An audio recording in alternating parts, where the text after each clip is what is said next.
Back from the break here with Tom Butler and Todd Scarborough hosting the show.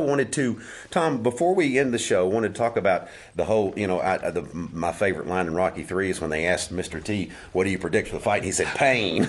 Lots of pain. Well, that's what we think of when we think of the inflammatory process is pain. But Time Magazine a couple of years ago had a cover story about inflammation, and they had the cover there, and inflammation, the silent killer. Yes. And it's the silent inflammation, it's the silent side of the inflammatory process, because swelling of the cells, swelling of the blood vessels, all of those things are unfelt by the body. The body doesn't feel them, but you see these signs and you start seeing signs and symptoms. Cover a little bit about with these silent type of processes. What do you see? I mean, blood pressure increase? I mean, what do you see? You notice difference in the way you feel, obviously. How can you tell that? How do you gauge that? Well, it's funny you brought that up. About 2.5 weeks ago, there was a gentleman on TV, and he brought up these same recommendations that we're espousing. Mm-hmm. He was a cardiologist, turned it out. He puts them on this regime that we're talking about. He says within 2 to 3 months, his patients come back. And he goes, well, my patients that have arthritis are no longer having arthritis pains. He says, my diabetics have lost 20 pounds. They are no longer needing any medicine many times.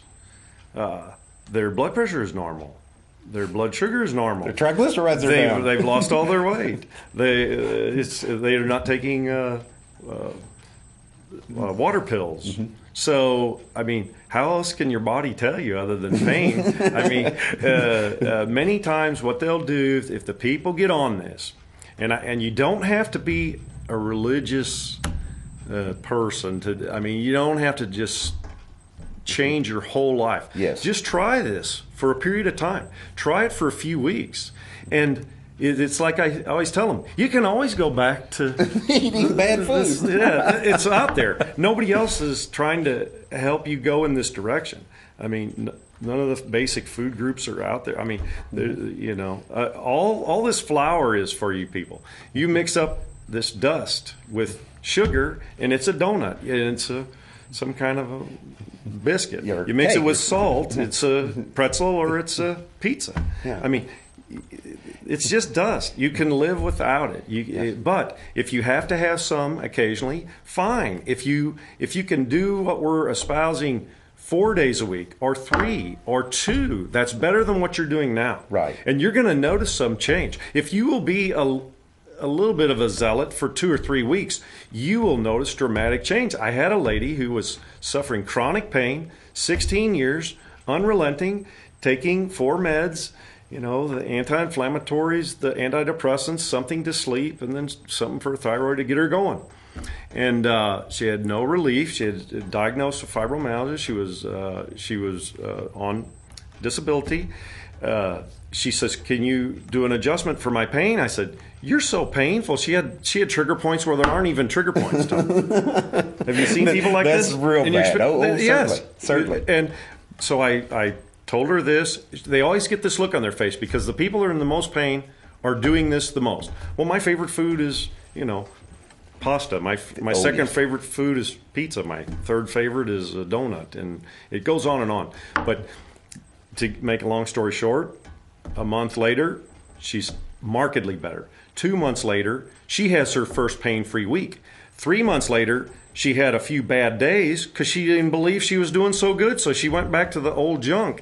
Pow. Yes, pow! It just hit her like a brick. She's off that now. She's off disability. She's off her meds. And I'm not espousing all of you to go off your meds without your doctor's consultation. But she's gone back to college. She's training to be in the healthcare industry. Outstanding. And where does it start? It goes back to, again, changing your diet. And like you said, and folks, the wholesale changes are very difficult to make in the body. Once you're in a rhythm, once you're in a certain rhythm, then yes, you want to tend to stay there. But the way you do this, like Tom said, is very slowly. Add these things. Subtract what you're doing as far as the white flour and the sugars and all of those things. Try to get that out of your diet. Put the better foods in there. Good thoughts. Get a hug. Get a dog. Love. All those. It's very basic stuff in it. And the main thing I try to tell people is add more color to your diet. What we have here today And American diet's mainly brown and whites. We need to add a lot of color to our diet. The berries and the peppers and greens and blues and all of these things. So if you'll do that, that will help a great deal as well. The main thing we try to do, folks, is just try to give you basic tips here that'll fit into your lifestyle, that'll help your health. So tune in next week. We'll share more, and we'll go into, we're actually going to cover weight loss, I believe, next week, Tom, and the tricks and the pitfalls there. So join us then on Understanding Your Health.